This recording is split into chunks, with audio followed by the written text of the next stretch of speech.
الحمد لله له أجل المعابيد وأجلاه، أنعم علينا بالنعم ووفاها، وأنزل إلينا كتابا كالشمس في ضحاها، على قلب نبي كالقمر إذا تلاها، من تبع هدايته صار في ضوء النهار إذا جلاها، ومن ضل عنها تخبط في ظلمات الليل إذا يغشاها،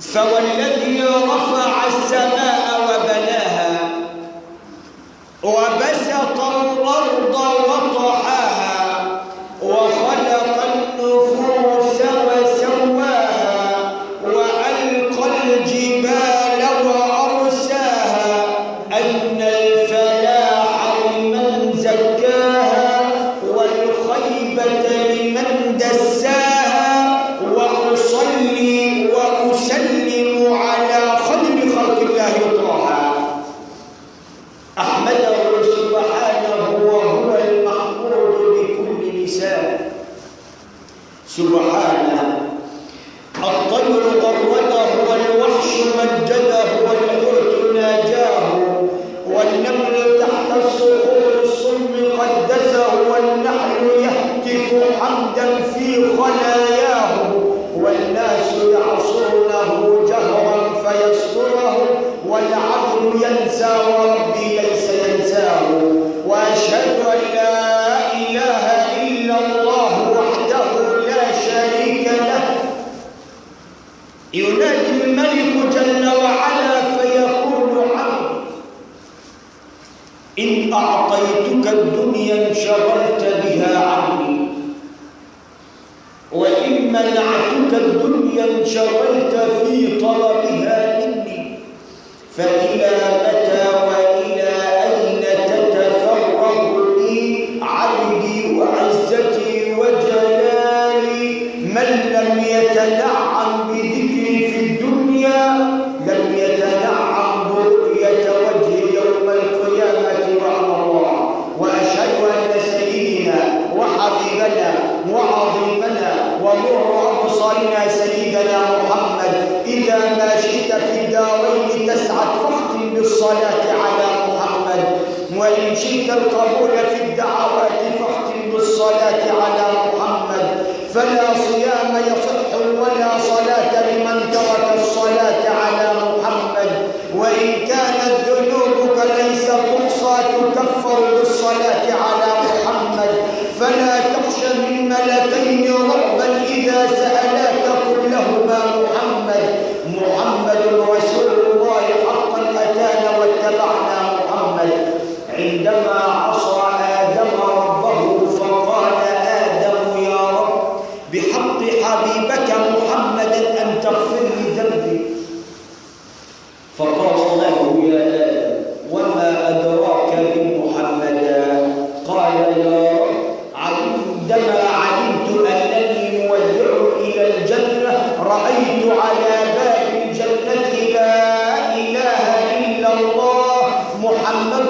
رسول الله، فعلمت أنه لا يقترن اسمك إلا مع حبيب، فعلمت أنه الحبيب محمد، فقال الله يا آدم وعزتي وجلالي لولا محمدا ما خلقتك وما خلقت الدنيا وما فيها، إذا فقد غفرت لك بشفاعة حبيبي محمدا، اللهم صل وسلم وزد وبارك عليك سيدي يا رسول الله، ثم أما بعد.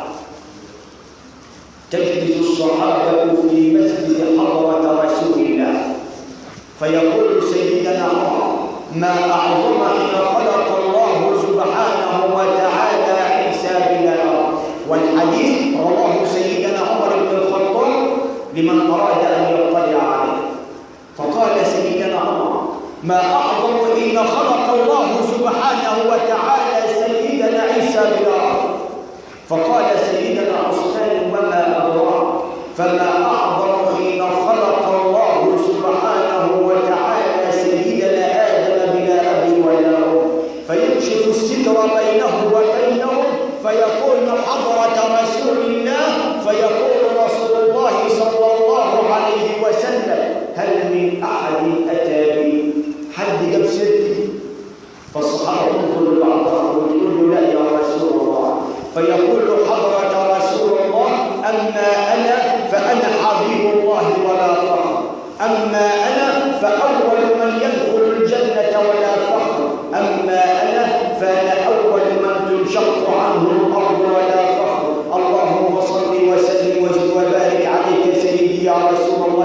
ثم أما بعد، ما زلنا وما زال اللقاء وكما هو مصرح إلينا من الوزارة، ولا ندري ولا نعلم من أين مجيئها ولا من أين مخرجها، ولكن ما على الرسول إلا البلاغ المبين. لقاؤنا اليوم في رحاب حضرة رسول الله.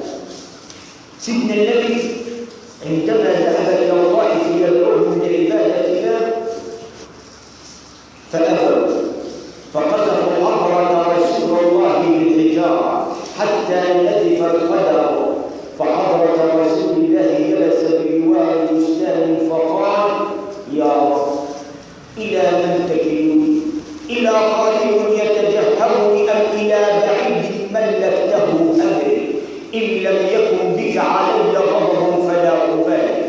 حضرة النبي محمد قعد جنب البستان بيدعي ربنا وبيشتكي ربنا، بيقول له يا رب انت سيدني لمين؟ لواحد قريب مني هيزهق مني بسرعه، ولا واحد ما يعرفنيش من اصله يا رب؟ صليت على سيدك النبي محمد، الكون يتغير والسماء تتقلب، ينزل امين وحي السماء جبريل على حضره رسول الله فيقول السلام، ويقرئك السلام ويقول لك اني معي ملك الجبال ان امرتني ان اطبق عليهم الاخشبين لفعلت.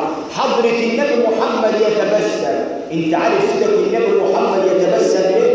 اتقل عليك لما تسمعني وانت بتصلي على سيدك النبي محمد، لان في دعائه قال ان لم يكن بك علي غضب فلا ابالي. ينزل امين وحي السماء جبريل على حضرة رسول الله فيقول يا رسول الله السلام، يقرئك السلام ويقول لك اني معي ملك الجبال ان امرتني ان اطلق عليهم الجبلين لفعلت. حضرة النبي محمد يتبسم ويقول له يا حبيبي يا جبريل وعزة ربي وجلاله اني لا اطمع في ايمانهم ولكن اطمع ان يخرج من اصلابهم من يوحد الله. بالله عليك صلى على سيدك النبي محمد. ولذلك سيدك النبي محمد بيدي في يوم الكون يتغير، ينزل امين وحي السماء جبريل على حضرة رسول الله ويقول يا رسول الله السلام، يقرئك السلام ويقول لك ما يبكيك؟ لقد اهتز عرش الرحمن لبكائك. ولذلك عرش الرحمن لم يهتز الا لاربعه اشياء. عرش الرحمن اسمع كده يقول لك الرحمن على العرش استوى، اي استقر بالصفه والجلال ويهتز. ايه اللي حصل علشان يهتز؟ اول حاجه بكاء حضره رسول الله، ثاني حاجه موت سعد بن معاذ، ولذلك عندما مات سعد بن معاذ اهتز له عرش الرحمن. ثالث حاجه اذا ركب الذكر على الذكر اهتز له عرش الرحمن كما هو في صحيح البخاري ومسلم. رابع حاجه اذا قال الرجل لزوجته انت طالق، إذا قال الرجل لزوجته أنت طالق اهتز لذلك عرش الرحمن. يبقى عرش الرحمن يهتز لأربع أشياء. نرجع لموضوعنا. سيدنا النبي محمد يجي في يوم فينزل أمين وحي السماء جبريل فيقول له يا حبيب الله ما يبكيك؟ لقد اهتز عرش الرحمن ببكائك. فيقول سيدنا رسول الله يا جبريل قرأت على لسان أخي عيسى من أواخر سورة المائدة إن تعذبهم فإنهم عباد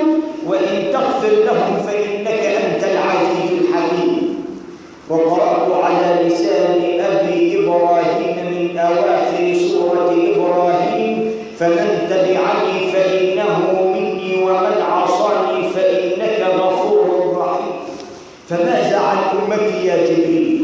سيدنا جبريل ما يقدرش يتكلم إلا ما ياخذ الإذن من المحكمة الربانية. صلوا على سيدنا النبي محمد. يصعد يمين وحي سماء جبريل إلى الله فيقول يا رب إن حبيبك محمدا يقول كذا وكذا، فيقول ارجع إليه وقل له السلام يقرئك السلام ويقول لك سنرضيك في أمتك ولا يسوءك أبدا، وعزتي وجلالي سوف تخرج من النار من كان في قلبه إيمانا. فسيدنا النبي يتبسم فيقول له يا رب أمتي ضعيفة. ربنا يكلم حضرة حبيبك النبي محمد اللي انت متكلم تصلى عليه، فيقول له يا رب أمتي ضعيفة. فربنا يكلم سيدنا النبي يقول له يا حبيبي يا محمد وعزتي وجلالي سوف تخرج من النار من كان في قلبه ذرة من إيمان. فسيدنا النبي يكلم ربنا يقول له يا رب أمتي ضعيفة، فيقول يا محمد وعزتي وجلالي سوف تخرج من النار من كان في قلبه مثقال ذرة من إيمان.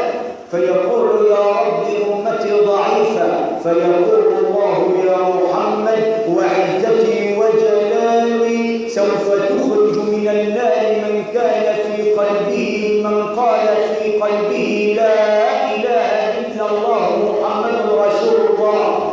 فيقول سيدنا رسول الله يا رب أمتي ضعيفة، فيقول الله يا محمد وعزتي وجلالي سوف تخرج من النار من قال لا إله إلا الله محمد رسول الله.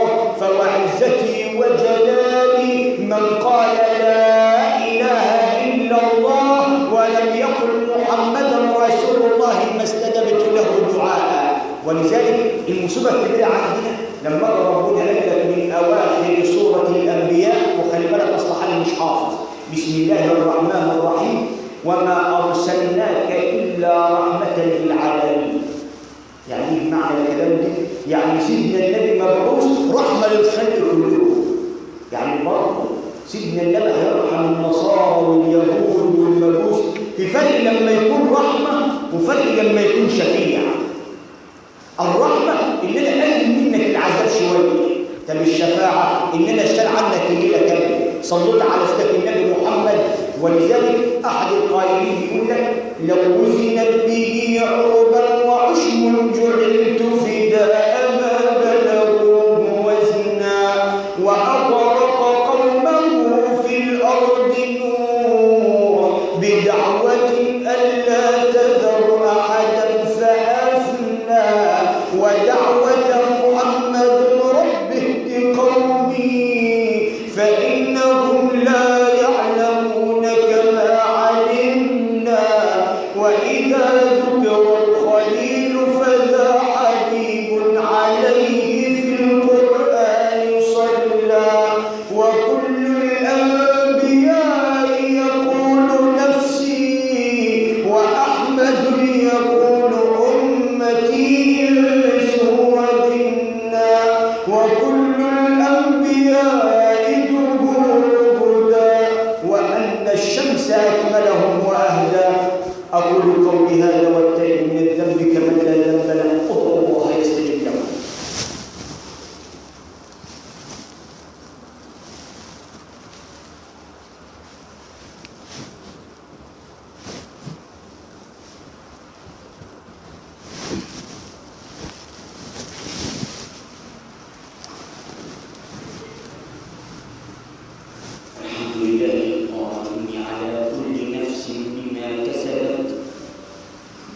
والمجازي لها بما عملت أمرنا بين يديه وحالنا لا يخفى عليه وما ردنا إليه وهو الغني الحميد ذي العفو الواسع والعقاب الشديد من هداه فهو السعيد السديد ومن أضله فهو الضرير البعيد يعلم ما ظهر وما بطن وما خفى وما علن وهو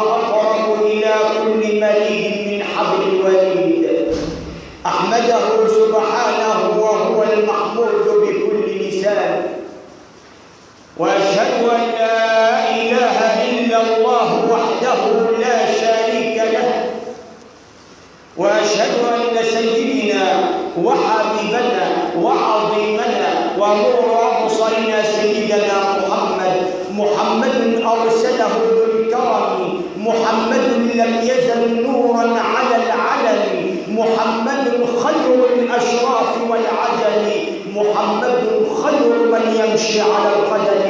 اللهم صل وسلم وزد وبارك عليك سيدي يا رسول الله. ثم أما بعد، ما زلنا وما زال اللقاء في موضوع في رحاب رسول الله، وتكلمنا عن رحاب رسول الله. يصعد حضرة رسول الله من بيته فيقول آمين، فالصحابة تعدي من موقف حضرة رسول الله، فيصعد الثاني فيقول آمين، فالصحابة تستغرب من موقف رسول الله، مش عوايد النبي يعني لما يطلع يقول آمين، فيطلع الثالث فيقول آمين، فالصحابة تستغرب من موقف رسول الله جلس بجوار المنبر سيدنا عمر بن الخطاب. كان طول سيدنا عمر 185 سم، فينزل سيدنا النبي من على المنبر فيتلقفه سيدنا عمر فيقول يا رسول الله أنت قلت آمين ثم آمين ثم آمين، إيه اللي احنا مش فاهمينها يا رسول الله؟ صلوا على سيدنا النبي محمد.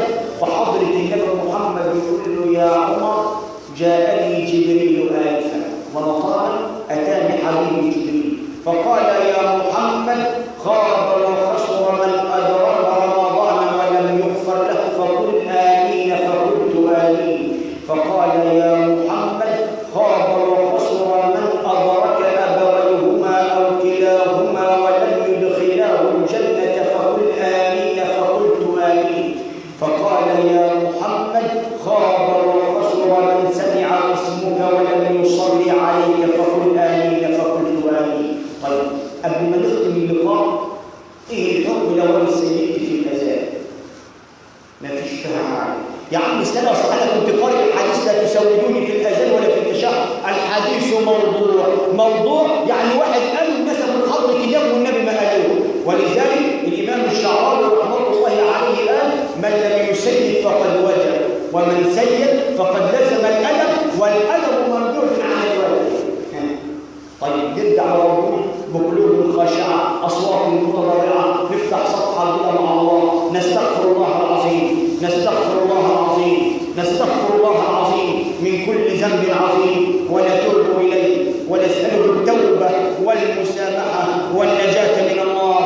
تبنا الى الله، تبنا الى الله، تبنا الى الله، ورجعنا الى الله، وندمنا على ما فعلنا، وعزمنا عزما اكيدا على اننا لا نعود الى المعاصي ابدا، وبرئنا من كل دين يخالف دين الاسلام. امنا بالله ربا وبالاسلام دينا وبسيدنا محمد نبيا ورسولا، ونقول جميعا نشهد ان لا اله الا الله ونشهد ان محمدا رسول الله. واقيموا الصلاه ان الصلاه كانت على المؤمنين كتابا موقوتا.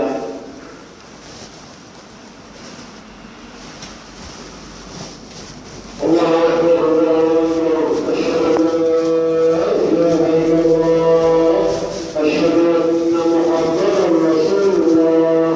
حي على الصلاه، حي على الفلاح، قد قامت الصلاه، قد قامت الصلاه.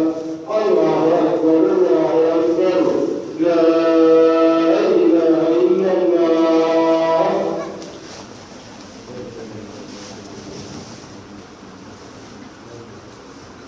استغفر الله لا تسبقوا الامام ولا تجاوزوا، صلوا صلاه مودع يرحمني ويرحمكم الله. صلوا بخشوع وخضوع فما ادري انها اخر صلاه تصليها لله. الله اكبر. بسم الله الرحمن الرحيم. الحمد لله رب العالمين الرحمن الرحيم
قالوا ربنا إنا أطعنا سادتنا وكبراءنا فأضلونا السبيل ربنا آتهم ضعفين من العذاب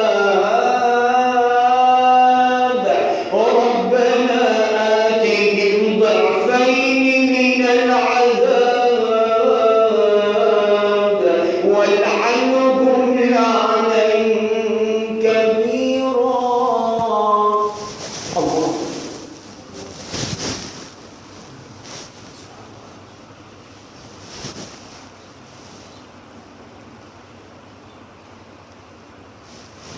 سمع الله لمن حمده. الله أكبر.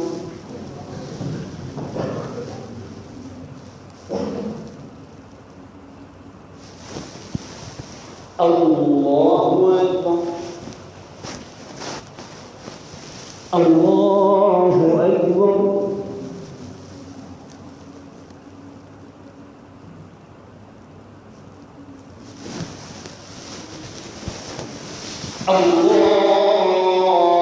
الله أكبر. بسم الله الرحمن الرحيم.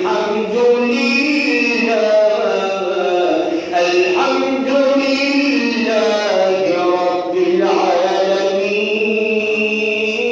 الرحمن الرحيم مالك يوم الدين إياك نعبد وإياك نستعين اهدنا الصراط المستقيم صراط الذين أنعمت عليهم غير المغضوب عليهم ولا الضالين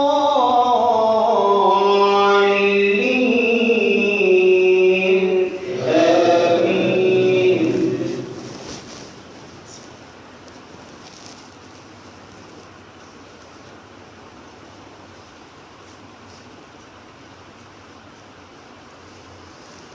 لقد كان لسبإ في مسكنهم آية جنتان عن يمين وشمال كلوا من رزق ربكم واشكروا له بلدة طيبة ورب غفور فأعرضوا فأرسلنا عليهم سيل العرم وبدلناهم بجنتيهم جنتين ذوات أكل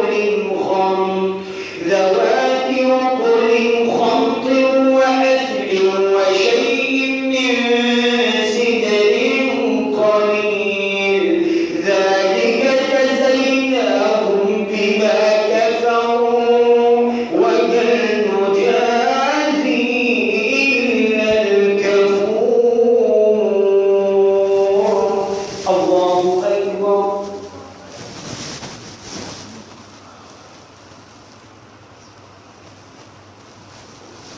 سمع الله لمن حمده. الله أكبر.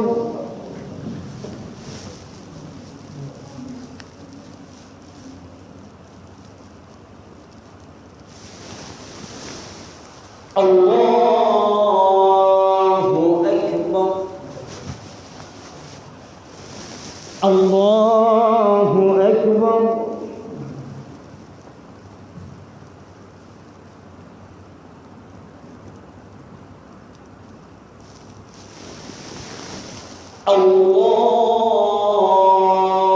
الله أكبر.